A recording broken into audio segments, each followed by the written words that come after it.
이동통신사들에 대한 5G 28GHz 주파수 할당 취소를 최종 심의하는 청문 절차가 진행되고 있습니다. 진짜 20배 빠른 5G, 이 통신사들의 방치 속에 이대로 사라지고 있는 건지 논의되고 있는 내용들 통신업계 출입하는 양현주 기자와 알아보겠습니다. 양 기자, 이미 취소 결정이 나온 거 아니었습니까? 오늘 청문 절차는 왜 열린 건가요?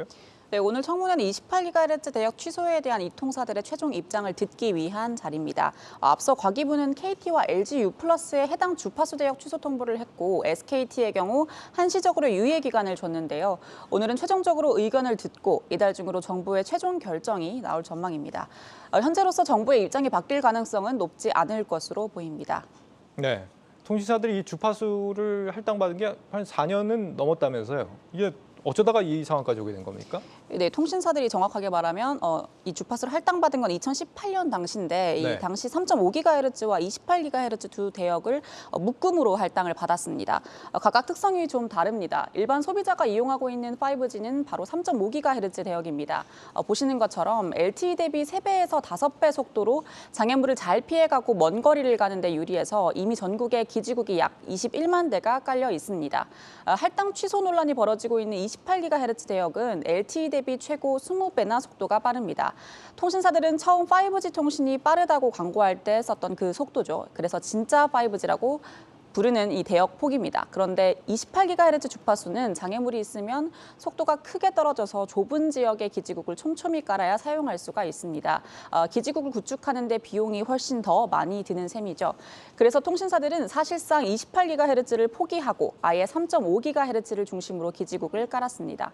그 결과 3.5GHz는 기존 목표치보다 300% 이상 많은 기지국을 구축한 데 반해 28GHz 기지국 수는 당초 목표 대비 10% 수준에 불과합니다. 이마저도 28GHz의 경우 공동 구축망을 제외하면 의무 구축의 4.46%에 불과합니다. 이 때문에 정부가 주파수 할당 취소에 들어간 거라고 볼 수 있겠습니다. 네.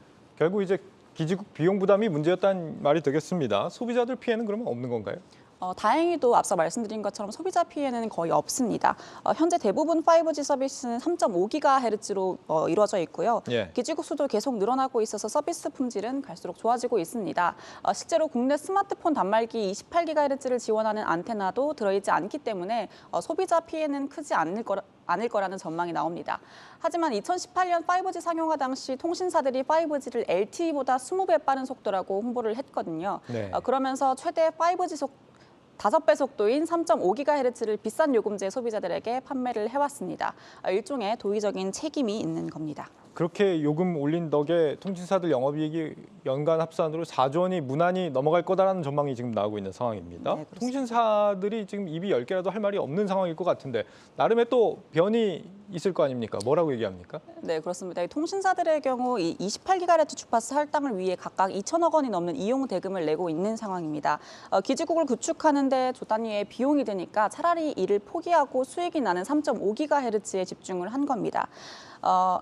게다가 앞서 설명한 것처럼 일반 소비자의 단말기에 내장조차 돼 있지 않으니 B2C 사업이 전혀 진행될 수 없는 거죠. 당초 28GHz 대역 전용 콘텐츠로 생각했던 AR, VR 디바이스와 자율주행 기술 개발이 늦어지는 것도 한몫을 했습니다. 아직 수익성이 나지 않는데 서둘러 투자를 하고 싶지는 않은 거죠.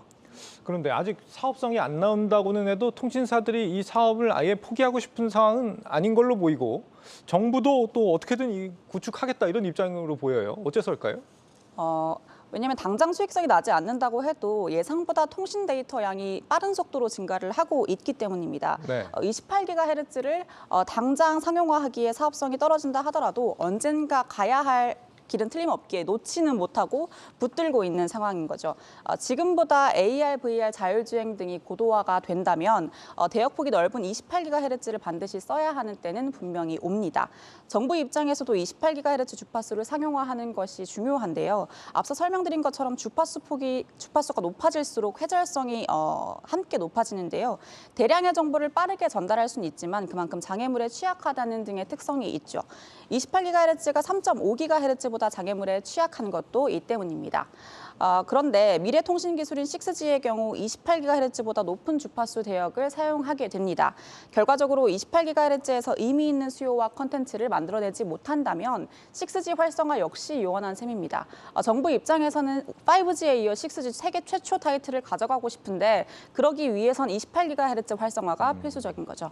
28GHz가 안 되면 6G도 쉽지 않은 거였군요. 그렇습니다. 현재 지금 KT와 LG U+가 할당 취소를 받았고 SKT 같은 경우는 6개월을 더 이제 받았지만은 의무 할당 비율을 못 채울 가능성이 굉장히 높다라고 점쳐지는 걸로 보입니다.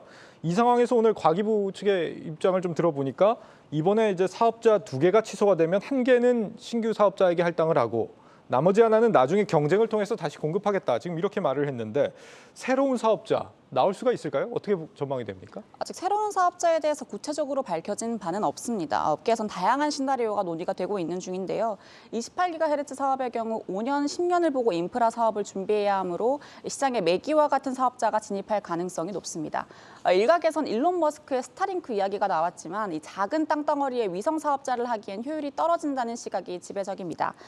다만 최준균 카이스트 교수에 따르면 장기적인 시각에서 28GHz가 광 케이블 대비 100분의 1 수준이라는 얘기를 했는데요. 이 한전 혹은 데이터 사업자 등 새로운 사업자 진입이 영 불가능한 것만은 아니다라고 말을 했습니다. 또한 이를 통해서 통신 경쟁이 심화되면 소비자들이 반사 이익을 누릴 가능성도 충분합니다. 네, 통신업계 출입하는 양현주 기자였습니다.